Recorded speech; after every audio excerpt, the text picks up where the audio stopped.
हाथरस हादसे से जुड़ी इस वक्त एक बहुत बड़ी खबर आ रही है।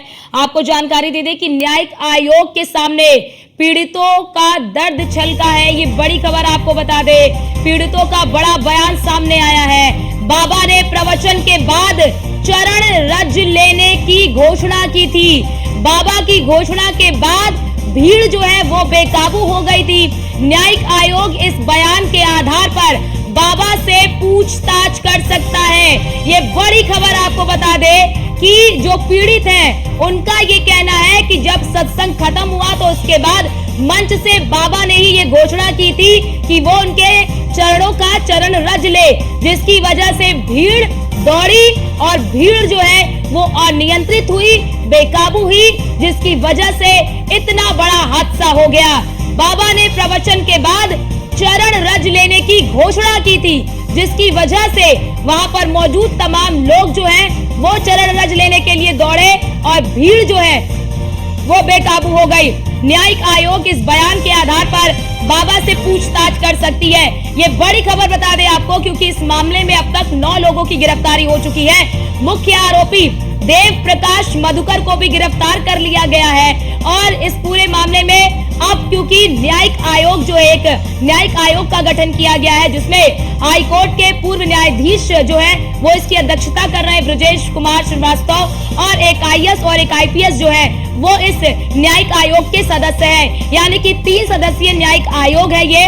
और कल ये न्यायिक आयोग जो है वो हाथरस भी पहुंचा था और अब पूरे मामले की बड़ी ही गहनता से जांच पड़ताल की जा रही है। और अब ऐसे में, क्योंकि इससे पहले आपने देखा होगा कि एक बयान भी आया था पुलिस की ओर से, जिसमें कहा गया कि अगर जरूरत पड़ी तो ही बाबा को पूछताछ के लिए बुलाया जाएगा।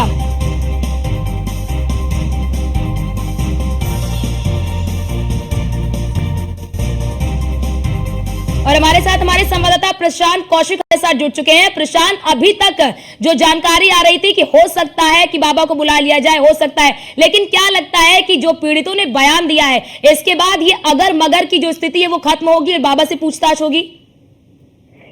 जी बिल्कुल, जैसा कि आपको बता दूं कि आज जो है जैसे ही गेस्ट हाउस में न्यायिक टीम जिसमें एक रिटायर्ड जज और 2 आईपीएस थे वो जांच के लिए पहुंचे थे और उन्होंने जो है 34 लोगों के बयान दर्ज किए थे, जिसमें जो है जो वहां पर मौजूद लोग थे उनके भी बयान दर्ज हुए थे।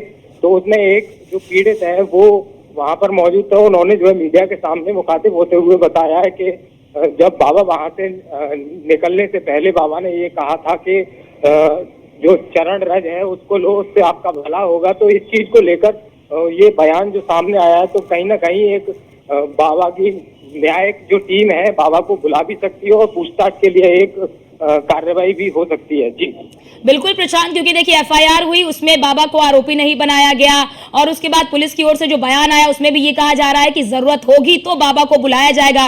लेकिन जिस तरह से आपने भी देखा कि साफ तौर पर मुख्य आरोपी यानी कि एक तरह से बाबा को बनाना चाहिए, लेकिन अभी तक जो है वो सभी बचते आ रहे हैं। लेकिन अब जिस तरह से बाबा के खिलाफ अब सबूत भी कहीं ना कहीं इकट्ठा करना बहुत जरूरी है। और क्या लगता है कि ये बयान एक आधार सबूत बन सकता है? जी बिल्कुल, बयान के आधार पर न्यायिक जो टीम है उन्होंने ये जो सबूत हैं वो सारे जुटाए हैं। जुटा करके अब हो सकता है कि बाबा को पूछताछ के लिए न्यायिक टीम द्वारा या एसआईटी की टीम द्वारा बुलाया जाए और उनसे पूछताछ भी की जाए। प्रशांत, क्योंकि देखिए अब तक यही नहीं जानकारी मिल पा रही है कि आखिरकार ये बाबा है कहाँ, क्या ये अपने आश्रम में ही है या कहाँ भाग गया है, अभी तक ये जानकारी भी निकलकर सामने नहीं आ रही है।